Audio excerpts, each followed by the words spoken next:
तो ये असामान्य स्थितियों के चुनाव हैं।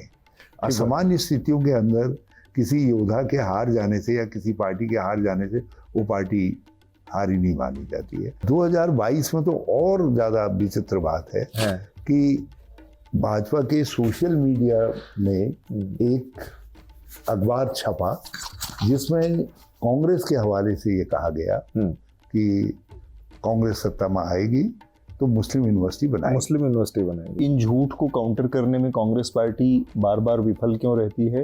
मुस्लिम यूनिवर्सिटी वाले में 10 लाख का इनाम घोषित किया है कि 10 लाख देंगे हम और राजनीति छोड़ देंगे। कोई तो दिखा दे वो अखबार कहाँ से प्रकाशित हुआ। अगर जनता, आप कह रहे हैं कि बदलाव चाह रही, लेकिन जनता तो को एक तरह से देखा जाए तो उस चीजों से बहुत ज्यादा प्रभावित है और वो यूसीसी को लेकर भी उसके अंदर एक बहुत आकर्षण है और इसको लेकर भी। रामनगर में इन्होंने एक मजार तोड़ी,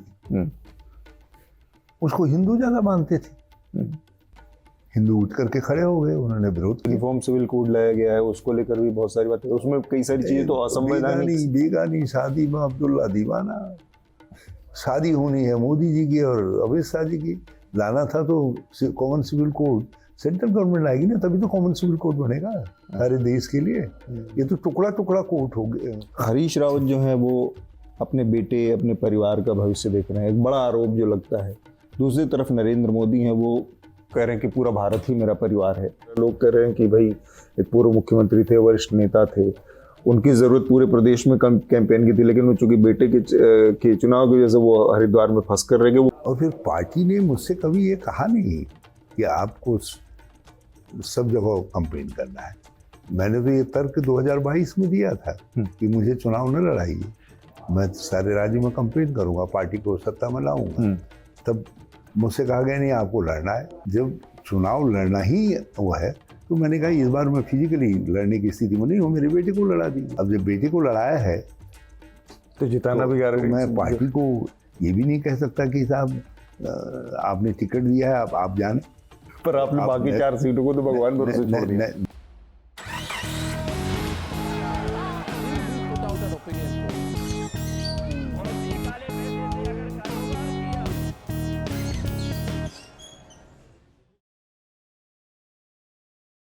नमस्कार, अनदर इलेक्शन शो के तहत हम इस समय रुड़की आए हुए हैं। उत्तराखंड का बहुत मशहूर पुराना शहर है और ये जो हरिद्वार लोकसभा कंस्टिट्यूएंसी है उसमें पड़ता है। और यहाँ का जो चुनाव है हरिद्वार लोकसभा का, वो उत्तराखंड की जो 5 लोकसभा सीटें हैं उसमें से आप कह सकते हैं कि बहुत हैवी वेट का चुनाव हो गया है। 2 वीआईपी लोग हैं, उनके बीच का चुनाव हो गया है। एक तरफ भारतीय जनता पार्टी की तरफ से पूर्व मुख्यमंत्री त्रिवेंद्र सिंह रावत हैं, दूसरी तरफ कांग्रेस पार्टी की तरफ से पूर्व मुख्यमंत्री, 5 बार के सांसद, पूर्व केंद्रीय मंत्री, कई सारी पहचानें हैं इनकी। हरीश रावत हैं, उनके बेटे हैं वीरेंद्र रावत, वो लड़ रहे हैं कांग्रेस पार्टी के चुनाव निशान पर। तो हमारे साथ मौजूद हैं आज न्यूज़ लॉन्ड्री पर हरीश रावत। आज चुनाव से संबंधित, लोकसभा चुनाव की जो पूरे उत्तराखंड की स्थिति है उस पर, हरिद्वार की विशेषकर बात होगी। बहुत बहुत स्वागत है सर आपका न्यूज़ लॉन्ड्री पर।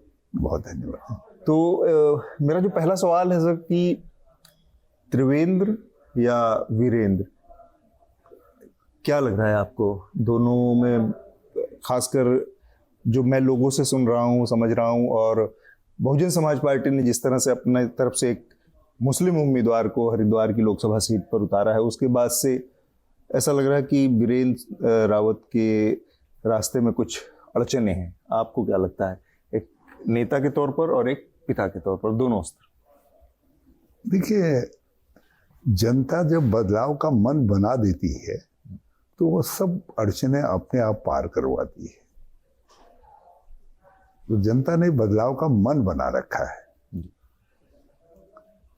और जब बदलाव का मन बना होता है तो सामने कौन है, कितना बड़ा है, क्या उसके पीछे पहचाने लगी हुई हैं, वो गौण हो जाते हैं।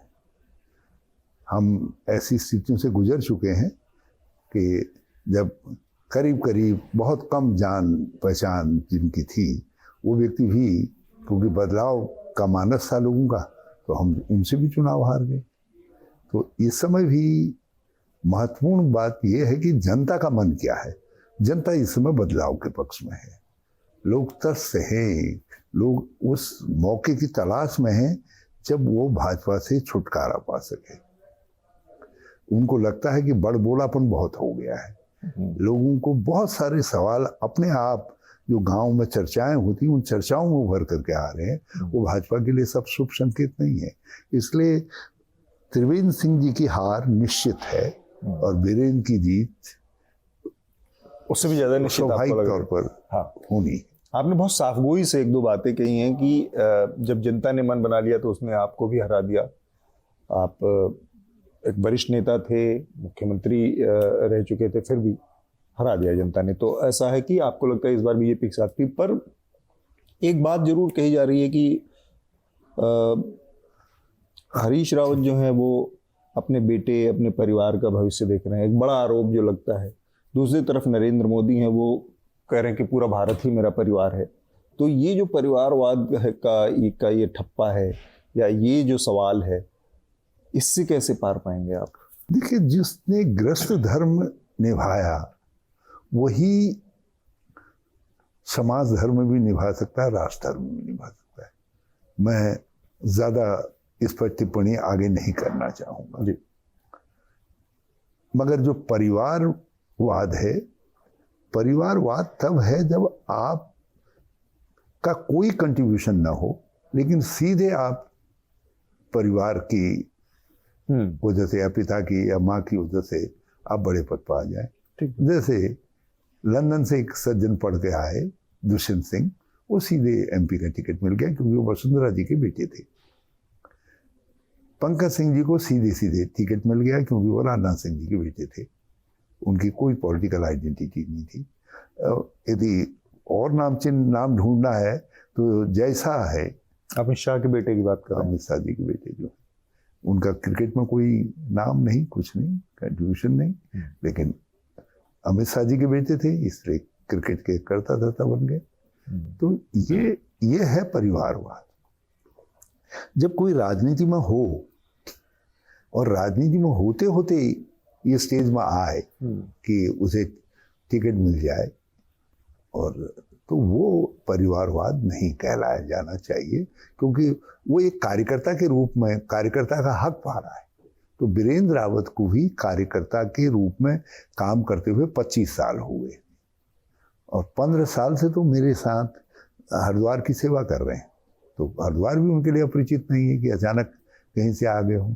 तो इसलिए जो परिवारवाद की बात भाजपा कह रही है, भाजपा की दिक्कत ये है कि वो अपने ऊपर बैठी हुई मक्खियों को भी नहीं देखते हैं, और दूसरे के शरीर में कहीं लीक पड़ी है छोटी सी, वो बहुत टीनी लीक भी है या जुआ पड़ा हुआ है, तो उसको खोजने चलते हैं। ये भाजपा की आदत है। तो वो विपक्ष में भाई अब इतने साल तक भाजपा बादल परिवार के मुंह पास में रही, ठाकरे परिवार के मुंह पास में रही, आज भी बीजू पटनायक, पर आज तो आपके साथ है ठाकरे परिवार। सर मैं आज हमारे साथ है, लेकिन मैं वही कह रहा हूँ कि जब उनके साथ थे तो परिवारवाद नहीं था, जब हमारे साथ आ गए तो परिवारवादी हो गए। तो मेरा अगला सवाल ये है सर कि 2017 का विधानसभा चुनाव, फिर 2022 का विधानसभा चुनाव, 2014 का लोकसभा चुनाव, और फिर उसके बाद 2019 का लोकसभा चुनाव, तो इन 4 चुनावों में लगातार कांग्रेस पार्टी की शिकस्त हुई, और कमोबेश देखा जाए तो ये चारों लोकसभा चुनाव में हरीश रावत इस प्रदेश में कांग्रेस के सबसे बड़े नेता थे। आपके नेतृत्व में करीब करीब ये सारे चुनाव लड़े गए और पार्टी की हालत खराब होती गई। तो ऐसा क्यों हुआ कि पार्टी की इतनी स्थिति खराब होती गई? जब पहली बात तो यह, नेतृत्व में तो नहीं कहा जाना चाहिए, लेकिन अब मैं आगे चुके थे, मैं आगे था, मैं सीनियर वरिष्ठ था, मगर 2014 के बाद सारी परिस्थितियां बदल गई। 2014 में लोगों ने परिवर्तन के लिए वोट दिया, जिस परिवर्तन की आज आहट सुनाई दे रही है, वो परिवर्तन 2014 में भी परिवर्तन के लोगों ने वोट दिया। लेकिन उसके बाद जो 2019 का वोट था या 2017 का उत्तराखंड में वोट था या 2022 का वोट था, ये सब ध्रुवीकरण का वोट था। बल्कि उत्तराखंड के विधानसभा चुनाव में तो भाजपा ने सरासर नग्न झूठ बोला। 2007 में कहा कि भाई इन्होंने तो जुम्मे की नमाज अदा करने के लिए जुम्मे की छुट्टी कर दी, मतलब शुक्रवार को छुट्टी कर दी। हम लोगों से कहते रह गए कि भाई किस विद्यालय में छुट्टी हुई है, किसी अस्पताल में छुट्टी होगी, किसी दफ्तर में छुट्टी होगी, कहीं तो छुट्टी होगी ना, तभी तो सरकार छुट्टी घोषित करेगी जब तो। ये 2017 में, हाँ 2017 में। और ये झूठ टॉप टू बॉटम सारी बीजेपी की लीडरशिप में बोला और एक साथ लास्ट 3 दिन के अंदर बोला, ताकि डिफेंस भी नहीं हो और ऑफेंस जो है जबरदस्त तरीके से एक झूठ का आधार दिया। तो ये 2017 में यहाँ सरकार जुम्मे की नमाज की छुट्टी के गर्भ से पैदा हुई, भाजपा की सरकार। और 2022 में तो और ज्यादा विचित्र बात है कि भाजपा के सोशल मीडिया में एक अखबार छपा जिसमें कांग्रेस के हवाले से ये कहा गया कि कांग्रेस सत्ता में आएगी तो मुस्लिम यूनिवर्सिटी बनाएगी जी। और उसको इतना बार दोहराया गया उसी अखबार को, सारे सोशल मीडिया में सब उसकी इतनी चर्निंग की गई कि हम खंडन करते रह गए जी। लोगों ने कहा अच्छा मुस्लिम यूनिवर्सिटी बनाएंगे। तो सारा चुनाव एक झूठ पर आकर के निर्णय हुआ और झूठ भी पोलराइजेशन किया ज्यादा। तो दोनों बार पोलराइजेशन, 2019 में राष्ट्रीय चुनाव भी पोलराइजेशन हुआ, हिंदू मुसलमान, उन्होंने मुसलमान के खिलाफ लोगों के मन में भावनाएं भर करके उससे चुनाव जीतने का काम किया। तो ये असामान्य स्थितियों के चुनाव हैं। असामान्य स्थितियों के अंदर किसी योद्धा के हार जाने से या किसी पार्टी के हार जाने से वो पार्टी हारी नहीं मानी जाती है, क्योंकि ये सत्तारूढ़ दल यदि पूरी तरीके से बेईमान हो जाए। अब प्रधानमंत्री जी आज भी उनसे भाजपा ने एक झूठ बुलवा दिया प्रधानमंत्री जी से, ये कह दिया कि गंगा तो हर की पैड़ी में कांग्रेस गंगा को गंगा नहीं मानती है, जबकि बिल्कुल असत्य है, बिल्कुल झूठ है। तो आप झूठ की बात आपने कही कि और एक के बाद एक कई झूठ बोले गए। तो मेरा 2 सवाल है। एक सवाल तो ये कि इन झूठ को काउंटर करने में कांग्रेस पार्टी बार बार विफल क्यों रहती है, और जब पहली बार ये स्थिति हुई तो आप चूंकि पावर में थे, सत्ता में थे, तो उस समय इस झूठ से निपटने के लिए या उसको एक शुरुआत में ही कल करने के लिए, खत्म करने के लिए कोई एक मानक स्थापित करने के लिए कड़ी कार्रवाई जैसी चीजों को पास संचार के माध्यम है। सोशल मीडिया पे बीजेपी ने कब्जा कर रखा है पूरा। नहीं, आपके पास लॉ एंड ऑर्डर और पूरा प्रचार मंडली इस काम पर जुट जाती है। मतलब झूठ बोलो, सब झूठ को बार बार दोहराओ, सब मिल करके दोहराओ, जोर से दोहराओ, जो गोवेल्स का सिद्धांत था।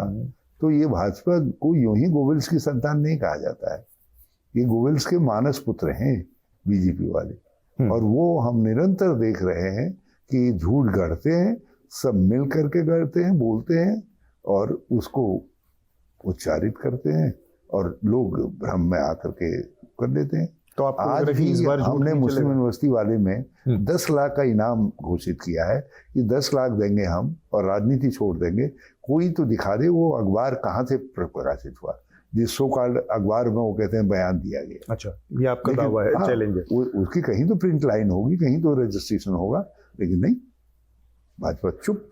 हमने उन पर आरोप लगाया कि भाजपा की वर्तमान सरकार मुस्लिम यूनिवर्सिटी के झूठ के गर्भ से पैदा हुई है, लेकिन किसी भाजपाई ने मुकदमा नहीं किया, हम पर खंडन भी नहीं किया, चुप्पी साध गए, क्योंकि वो जानते हैं कि वो चोरी करते हुए पकड़े गए हैं, तो वो चुप रहो और इशू अपने आप दब जाएगा। मेरा अगला सवाल है सर आपसे कि ये सारी बातें काफ़ी हद तक सही हो सकती हैं, आपके जो है कि राजनीति में मिथ्या बातें फैलाकर और पॉलिटिकल लाभ लिए जाते हैं, फिर भी अगर देखा जाए तो कांग्रेस पार्टी में एक किस्म की आपाधापी की स्थिति है कि अब वो यहाँ पर हो या किसी और राज्य में हो या केंद्र के लेवल पे हो, नेताओं का बाहर जाने का सिलसिला चल रहा है। एक संगठित चुनाव लड़ने की स्थिति, चुनाव के एन मौके पर एक भगदड़ की स्थिति से ना तो वोटर का विश्वास पैदा होता है ना मतदाता का। तो कांग्रेस पार्टी इस स्थिति में क्यों है? और ये उत्तराखंड में भी इस तरह इससे कोई भी यदि सत्तारूढ़ दल ये मान ले कि हमको विपक्ष को नष्ट करना है और उसके लिए संवैधानिक असंवैधानिक सारे हथकंडों का इस्तेमाल करे और ED, income tax, enforcement department, दूसरी सब चीजें उनका इस्तेमाल करे, तो ऐसी स्थिति के अंदर एक असाधारण परिस्थितियां हैं ये। और उन असाधारण परिस्थितियों में वो विपक्ष को उन्होंने, कांग्रेस को हो या दूसरे को हो, लोगों को दबाव में ले रहे हैं, जो कमजोर मानसिकता के लोग हैं या जो प्रलोभन में आ सकते हैं, जो खरीद में आ सकते हैं।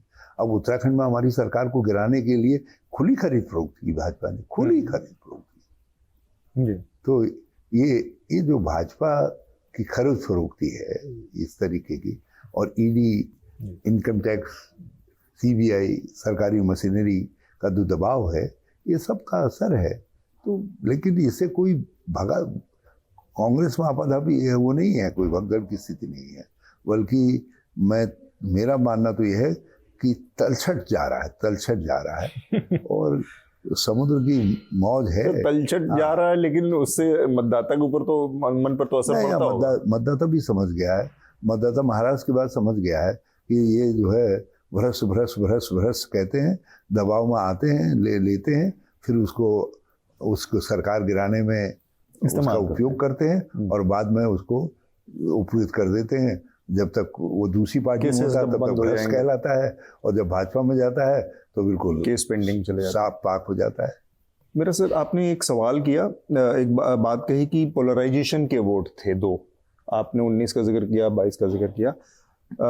उत्तराखंड की राजनीति, चूंकि आप यहाँ के इतने वरिष्ठ कद्दावर नेता हैं, हम देखते हैं कि यहाँ पर कुछ चीज़ें जनता के बीच में बहुत उसका एक स्वीकार्यता है। जैसे मज़ारों को, अवैध मज़ारों को लेकर एक अभियान चलाया गया, वो उस पर बड़ा तामझाम हुआ।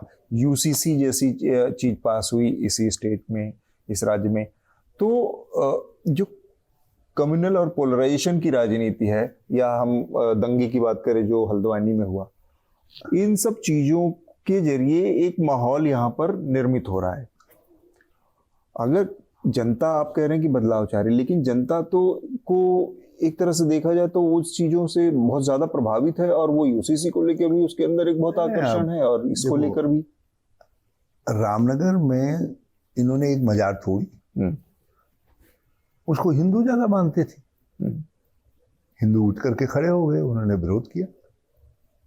देखिए, ये देवभूमि रही है, इसमें साधु संत भी, पीर फकीर भी आए, उन्होंने जंगल में एकांत में डेरा बसा लिया, डेरा बसाए, वहां रहे। वर्षों से कई मजारों की हिस्ट्री 100 साल की है जी। कई मंदिरों की हिस्ट्री, मेरे कुल देवता का मंदिर जो है जंगल में है, और डीप ओक फॉरेस्ट में है जी। लेकिन अब तो आप उनको अवैध थोड़ी घोषित कर सकते हैं। ये ऐसे प्रश्न है। तो इसलिए चाहे वो मजार हो, चाहे मंदिर हो, उनकी हिस्ट्री देखी जानी चाहिए। जो केवल कब्जे के लिए कब्जा हो रहा है, किसी सरकारी भूमि में अवैध अतिक्रमण हो रहा है, उसको रोकने के लिए सरकार हमेशा स्वतंत्र है। आपने वहां पर मजार बनाने क्यों दी? आप अवैध कब्जा करने क्यों दे रहे हैं? यूसीसी को लेकर सर, यूसीसी को लेकर जो यूनिफॉर्म सिविल कोड लाया गया है, उसको लेकर भी बहुत सारी बातें, उसमें कई सारी चीजें तो असंवैधानिक। बेगानी शादी में अब्दुल्ला दीवाना, शादी होनी है मोदी जी की और अमित शाह जी की, लाना था तो common civil code central government लाएगी ना, तभी तो कॉमन सिविल कोड बनेगा सारे देश के लिए।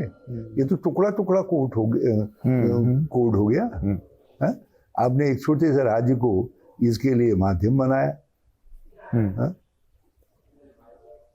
उस समय मुख्यमंत्री के पास कुछ बताने को था नहीं, तो उनको लगा कि उन्होंने कॉमन सिविल कोड का एक नारा उछाला और केंद्र को ये लगा कि अब ठीक है, कॉमन सिविल कोड के एक प्रयोग कर लेते हैं और देश के मानस को ये बता देंगे कि नहीं, हम कॉमन सिविल कोड को भी भूले नहीं। जबकि हकीकत ही है, कॉमन सिविल कोड लाने का इनको साहस नहीं आया, क्योंकि आदिवासियों में, जनजातियों में, दूसरे क्षेत्रों में, यहाँ तक कि सिख भाइयों में इसका बहुत बड़ा विरोध था। वो अभी भी है, वो अभी भी है। मेरा अगला सवाल सर और हम अपनी बात कह रहे हैं जी, बाय मेथड ये परसुएशन कॉमन सिविल कोड की दिशा में चलता रहना चाहिए। एक समय आएगा जब हम इन चीजों के नतीजे पर पहुंचेंगे, सोसाइटी इस पर सोसाइटी तैयार हो गई है, जो संविधान कहता है जो संविधान हमें सतत प्रयास करते रहना चाहिए, और जब पूरा देश और उसका मानस एक साथ तैयार हो जाए तब हमें कॉमन सिविल कोड की तरफ बढ़ना चाहिए। मैं एक बार थोड़ा सा फिर से इसी वापस हरिद्वार वाली सीट पर आता हूँ। मेरी बहुत सारे लोगों से जो बात हुई और कांग्रेस के उसमें कार्यकर्ता और वो लोग हैं, उन सबका ये मानना था कि अगर इस सीट पर कांग्रेस की जीत की गारंटी थी तो वो खुद हरीश रावत थे, उनको खुद लड़ना चाहिए था।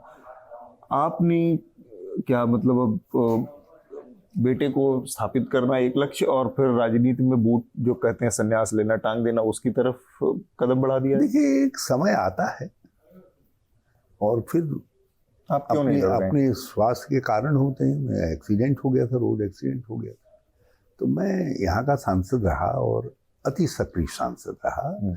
यहाँ भी मेरा संपर्क लोगों से निरंतर बना रहा, देश की राजनीति में भी सक्रिय रहा जी। तो अब मैं वो क्षमता अपने अंदर नहीं देखता। तो पार्टी ने कहा मुझसे, मैंने कहा भाई यदि लड़ना जरूरी है तो मेरे बेटे को लड़ाओ फिर। और मैं हरिद्वार के लोगों से भी कह रहा हूँ कि आप इसको आजमाइए, और मेरे बेटे हैं, मैं मुझसे यदि उन्होंने कुछ भी सीखा है तो उसका लाभ आपको मिलेगा। और फिर मैं तो हूँ ना, कोई मैंने ऐसा नहीं है कि मैंने सार्वजनिक जीवन छोड़ दिया है, तो मैं हरिद्वार के लोगों के लिए उपलब्ध रहूंगा। मैंने कहा आपकी तो 1+1 की स्थिति है, आपको तो एक भूतपूर्व मुख्यमंत्री मुफ्त में मिलेगा, तो आप मुझको, मैं सेवा में हमेशा हाजिर रहूंगा। पर इससे कांग्रेस पार्टी के अभियान को नुकसान पहुंच रहा है। लोग कह रहे हैं कि भाई एक पूर्व मुख्यमंत्री थे, वरिष्ठ नेता थे, उनकी जरूरत पूरे प्रदेश में कैंपेन की थी, लेकिन वो चूंकि बेटे के चुनाव की वजह से वो हरिद्वार में फंस कर रह गए, वो कहीं जा ही नहीं रहे, कहीं बाहर नहीं निकल रहे, उनकी सारी प्रायोरिटी तो फिलहाल खाली बेटे का चुनाव हो गया। देखो, जब हमारी अस्वस्थता या और चीजें हैं तो उसमें ये, और फिर पार्टी ने मुझसे कभी ये कहा नहीं कि आपको सब जगह कंपेन करना है। मैंने तो ये तर्क 2022 में दिया था कि मुझे चुनाव न लड़ाइए, मैं सारे राज्य में कंपेन करूंगा, पार्टी को सत्ता में लाऊंगा। तब मुझसे कहा गया नहीं आपको लड़ना है। मैंने 2019 में कहा, मैंने कहा भाई मुझे कंपेन करने दीजिए, मैं चुनाव नहीं लड़ता। तो तब पार्टी ने कहा नहीं आपको चुनाव लड़ना है। जब चुनाव लड़ना ही वो है तो मैंने कहा इस बार मैं फिजिकली लड़ने की स्थिति में नहीं हूँ, मेरे बेटे को लड़ा दीजिए। अब जब बेटे को लड़ाया है तो जिताना भी तो मैं पार्टी को ये भी नहीं कह सकता कि साहब आपने टिकट दिया है, आप जाने। टिकट तो मेरी सिफारिश पे दिया ना, पर आपने बाकी 4 सीटों को तो भगवान भरोसे छोड़ दिया। नेचुरली जो है मुझे अपना समय देना पड़ेगा जी। नहीं, ये भगवान भरोसे नहीं छोड़ा है। मैं निरंतर लोगों से संपर्क करता हूँ। कोई दिन ऐसा नहीं जाता जब मैं 100 आदमियों से इन 4 कॉन्स्टिट्यूंसी के बात नहीं करता हूँ, मैं बात करता तो मैं आपका एक रियलिस्टिक असेसमेंट जानना चाह रहा हूँ 5 सीटों पर, और आप मुझे भड़काइएगा मत। मैं रियलिस्टिक जानना चाह रहा हूँ कि लगातार 2 बार से 5-5 सीटें हार रही है उत्तराखंड में कांग्रेस पार्टी, इस बार क्या संभावना है? देखिए, पौड़ी हम पहले दिन ही से जीत में हैं, क्योंकि वहाँ जो कांग्रेस के उम्मीदवार हैं उनकी बड़ी स्वीकार्यता है और लोगों की उनके प्रति भावना है, सहानुभूति भी है। और हरिद्वार में बिल्कुल कड़ी टक्कर है, और जितना हमने ग्राउंड कवर किया है, यदि हम इस सिलसिले को जारी रखेंगे तो भाजपा को यहाँ बड़ी करारी शिकस्त खानी पड़ेगी यदि हम जारी रखते हैं तो। बसपा के कासमी साहब की वजह से आपको डर पैदा है, चिंता है? जनता जब समझ लेती है, जनता ने मान लिया कि ये वोट काटने के लिए एक्सरसाइज है, तो जिस वोट को टारगेट करके किया गया है वो वोट इससे और ज़्यादा हमारे पक्ष में कंसोलिडेट हुआ है। अच्छा, और कंसोलिडेशन हुआ है, तो इसलिए कोई उसका असर नहीं पड़ने जा रहा है। मैं बस खाली अपने दर्शकों को तीनों सीटों पर भी जी हम बहुत अच्छी टक्कर में हैं, अच्छा। बहुत अच्छी स्थिति में हैं और कुछ भी हो सकता है परेशान। इस सीट का पिछला जो परिणाम था वो 52% से ज़्यादा इस पर वोट निशंक जी को मिला था, जो कि एक और पूर्व मुख्यमंत्री भारतीय जनता पार्टी की तरफ से थे। पिछले चुनाव की बात मैं कह रहा हूँ। आपने पूरी बात इस सीट पर तो भाजपा की नैतिक हार होगी, जिनको 52% से ज़्यादा वोट मिला यहाँ।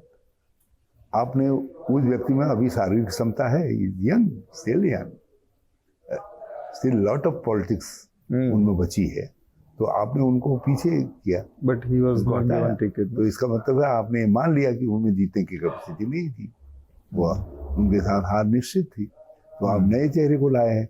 अच्छा, नया चेहरा भी लोगों का आजमाया हुआ है मुख्यमंत्री के रूप में। लोग सीधे सीधे पूछ रहे हैं भैया किया क्या आपने, आप 3 साल 8 महीने रहे। अब जैसे मुझसे लोग पूछते हैं क्या किया हरिद्वार के लिए, तो हमारे कांग्रेस का आदमी उनको फटाफट जवाब देता है, ये किया, सड़क बनाई, पुल बनाया, ये काम किया, वो काम किया, बंदे बनाए, सब जवाब देता है। तो भाजपा ये जवाब देने की स्थिति में नहीं है, त्रिवेंद्र सिंह जी ये बताने की स्थिति में नहीं है। मैं बस एक चीज़ जोड़ दूं यहाँ पर कि जो वोट की बात हो रही थी कि बीएसपी के मुस्लिम कैंडिडेट की वजह से जो कंसोलिडेट हुई, ये जो सीट है, ये जो लोकसभा सीट है हरिद्वार की, यहाँ पर सबसे ज़्यादा जो पूरे उत्तराखंड में जो मुस्लिम वोटर हैं वो इसी सीट पर सबसे ज़्यादा है और वो 34% के आसपास हैं। तो उन वोटों में बिखराव का नुकसान होने की बात है, जिसके बारे में राव साहब का कहना है कि वो ऐसा नहीं होने जा रहा है।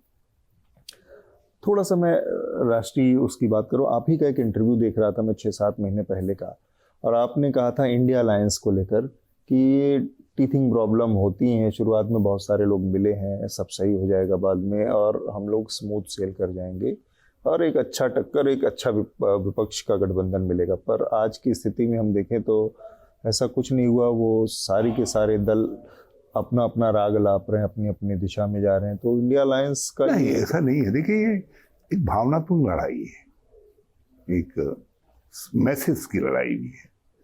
हमने एनडीए के खिलाफ इंडिया खड़ा किया है जी, तो हमने एक सामूहिक शक्ति 67% से ज़्यादा वोट जिस ब्लॉक को मिला है उसको एक साथ खड़ा किया है। इसीलिए तो भाजपा में घबराहट है, इसीलिए तो दल बदल करवाया जा रहा है, प्रलोभन दिया जा रहा है और प्रधानमंत्री जी बिल्कुल बौखलाए से घूम रहे हैं। इसका आप देखिए, कोई सामान्य कंपेन थोड़ी कर रहे प्रधानमंत्री। तो इसलिए जो है ये सारी स्थितियां इसलिए बनी हैं क्योंकि हमने एक गठबंधन बनाया है। मैसेज साफ है कि ये पार्टियां एक साथ हैं। पर अब कहाँ राज्यों में कहीं कहीं थोड़ा टकराहट हो सकती है, नहीं है। एक महाराष्ट्र में सीटों की शेयरिंग नहीं हुई, एक पश्चिमी बंगाल में नहीं, पश्चिम बंगाल में, महाराष्ट्र में हो गया। कहाँ वो तो प्रकाश अम्बेडकर अपना ही राग लाप। वो प्रकाश जी थोड़ा नाराज चल रहे हैं, साथ आते। पर आप अभी भी चुनाव के आखिरी चरण में भी एकदम होपफुल हैं। प्रकाश जी हमारे साथ तो है ना, कांग्रेस के साथ, ऐसा नहीं है। पंजाब में नहीं हुआ कुछ, पंजाब में वो अकेले, आप लोग तो एकदम लाभ मिल रहा है। पंजाब में हमने टैक्टिकल अंडरस्टैंडिंग से ये किया है। आप ये कह रहे हैं कि पंजाब में फ्रेंडली फाइट हो रही है आप और कांग्रेस की? नहीं, एंटी इनकम्बेंसी वोट जो है, वो वोट जो है उसका लाभ हमको मिल रहा है, कांग्रेस को।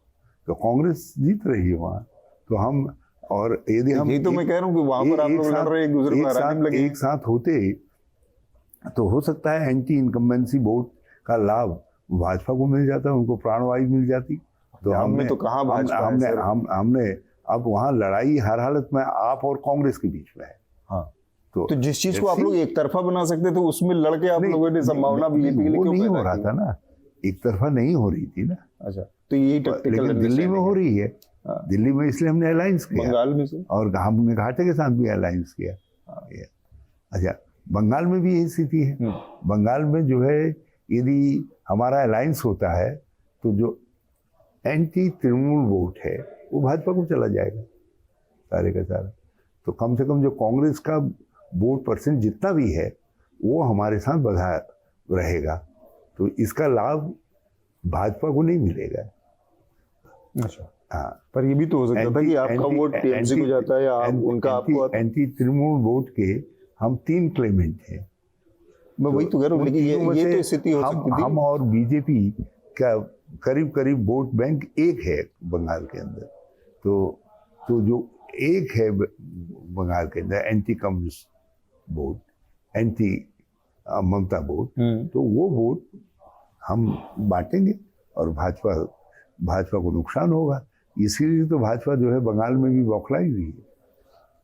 बहुत आखिरी सवाल है सर, मैंने और मेरे पिछले कई सवालों से जुड़ा हुआ है, तो इसलिए मुझे पूछना जरूरी लग रहा है। चाहे ये अलायंस में जिस तरह की आप उसको टीथिंग प्रॉब्लम पहले शुरू में कह रहे थे, आज की तारीख में ये लग रहा है कि ये काम कायदे से नहीं हुआ, ये बन नहीं पाया जैसा बनना चाहिए था। समय जितना देना चाहिए था आखिरी समय तक इसको लेकर कोई स्पष्टता नहीं हुई, कोई कोऑर्डिनेटर नहीं बना। आज की तारीख में नहीं पता है कि कौन इसका संयोजक है, इसका कॉमन मिनिमम प्रोग्राम नहीं तय हुआ, कुछ हुआ नहीं है, ये एक सत्य है। दूसरा ये एक समय में जो एक आला कमान हुआ करता था जो कांग्रेस पार्टी का, जिसके लिए लोगों में देश के बहुत जबरदस्त आकर्षण था और नेताओं में उसको लेकर एक अनुशासन था, एक वो स्थिति, वो आकर्षण जो केंद्रीय नेतृत्व, मौजूदा जो नेतृत्व है, आला कमान है, उसको लेकर उसकी पकड़ ले कुछ पार्टी पर लेकर, पार्टी और राजनीति के प्रति उसकी समझ मैं कहूँ या झुकाव को लेकर वो छीड़ हुआ है, बिखर गया है बहुत, काफी हद तक ऐसा दिख रहा है क्या? नहीं, ऐसा नहीं है। हमारी पार्टी में हमेशा डेमोक्रेटिक सेंट्रलिज्म, वो ठीक बात है, लेकिन एक बार वहां से जब आ जाता है ऑर्डर, उसके बाद नेहरू के खिलाफ भी एक ब्लॉक था जी, जब बल्कि 2 ब्लॉक थे, एक ध्रुव, एक दक्षिणपंथी रुझान का था, एक वामपंथी रुझान का था। लेकिन वो चला। लेकिन नेहरू जी की बात को काटने की तो किसी में हैसियत नहीं थी। इंद्र नहीं, ऐसा नहीं है, काटा, लोगों ने बड़ा तकड़ा विरोध करते थे। तो नेहरू जी को तो उनकी लीडरशिप को भी चुनौती दी गई, इंदिरा जी की लीडरशिप को भी चुनौती दी गई, ऐसा नहीं है। हाँ, पर जो लोग चुनौती दी वो अलग हो गए। कांग्रेस के अंदर राजीव जी की लीडरशिप को भी चुनौती दी गई। तो कांग्रेस के अंदर हमेशा एक जो है डेमोक्रेटिक प्रोसेस रही है, स्पेस। हाँ, और उस प्रोसेस का से पार्टी के अंदर वैचारिक लड़ाइयाँ भी चली हैं, उसका फायदा और नुकसान दोनों हुआ है पार्टी आज। दोनों, आप बिल्कुल, ये बहुत साहब वही साहब ने कहा कि नुकसान भी हुआ है, दोनों हुआ है। मगर आज स्थितियां भिन्न हैं। आज का भारत अब थोड़ा बदल गया है जी। वो आज़ादी के आलोक में कांग्रेस की लीडरशिप, आज़ादी के उससे निखरी हुई लीडरशिप थी, आज संघर्ष की से निखरी हुई लीडरशिप है। अब राहुल गांधी धीरे धीरे इमर्ज कर गए। इस पदयात्रा के बाद उनकी स्वीकार्यता अब केवल कांग्रेस में नहीं रह गई है, बल्कि कांग्रेस से बाहर दूसरे दलों में भी हो गई है। आज बहुत सारे अपोजिशन के लीडर से वो खुल करके राहुल गांधी की लीडरशिप को एक्नॉलेज करते हैं, स्वीकार कर रहे हैं।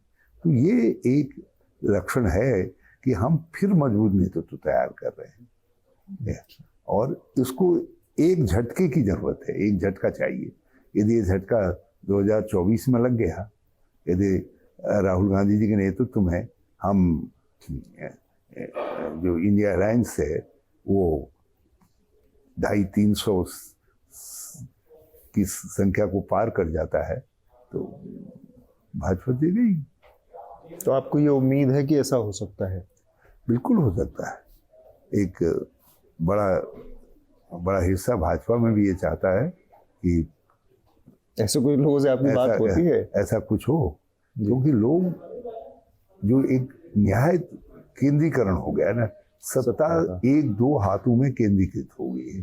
जब 1-2 हाथों में केंद्रीकृत होती है तो जैसे पहले कहा जाता था किंग, राजा कोई गलती नहीं करता है, तो आज भी भाजपा में भाव हो गया राजा कोई गलती नहीं करता है। तो लोकतंत्र में ये नहीं चल सकता है। और इसीलिए बहुत सारी गलतियां हो रही हैं जी। और उसका खामियाजा देश भी भुगत रहा है और उसके खामियाजा जनता भी भुगत रही है। एकदम आखिरी सवाल सर, बहुत सारे मुद्दे हैं यहाँ पर जिनको भुना पाने में, जिनको मुद्दा बना पाने में कांग्रेस पार्टी बार बार असफल दिखती है। चाहे वो अंकिता भंडारी का मामला हो, बहुत दुखद मामला रहा और पूरे प्रदेश में एक तरह का सेंटिमेंट रहा और उसमें भाजपा के नेता और उसके परिवार की मिलीभगत साफ साफ रही और उसको बचाया गया भारतीय जनता, फिर भी वो उसको मुद्दा बना पाने में असफल रही है कांग्रेस। चीजों को मुद्दा बनाने में जो असफलता है वो कैसे, उसको कैसे, उससे तो आप अपना दामन नहीं बचा सकते। अभी ये कहना जल्दबाजी हो गई। कांग्रेस कॉन्स्टेंटली इस इशू को उठाती रही है और इससे जुड़ी रही है। महिला सम्मान कांग्रेस ने हमेशा प्राथमिकता रखा है। अंकिता एक उदाहरण, अंकिता हत्याकांड, ऐसे बहुत सारे हत्याकांड हैं, किरण हत्याकांड है, बहुत सारे और भी, हमारी दलित बच्चियों के साथ भी बलात्कार हुआ, मारे गए, वो सारे मामले हैं। तो कांग्रेस ने एक स्पष्ट लाइन ली है इस विषय में। अब ये चुनाव बताएगा कि ये कितना असर कर रहा है। जैसे मैं देख रहा हूँ कि पौड़ी में, दूसरे इलाकों में ये एक इशू है जिससे भाजपा घबराई हुई है। हमसे बातचीत करने के लिए बहुत बहुत शुक्रिया सर। तो हमारे साथ थे उत्तराखंड के पूर्व मुख्यमंत्री और पूर्व केंद्रीय मंत्री Harish Rawat ji. This election season, your right to choose puts you at the heart of it again. We'd like to be your eyes and ears. Choose the journalism and media that serves democracy and you. Simply log on to newslaundry.com/2024 election fund and choose an amount of your choice for the reports of your choice.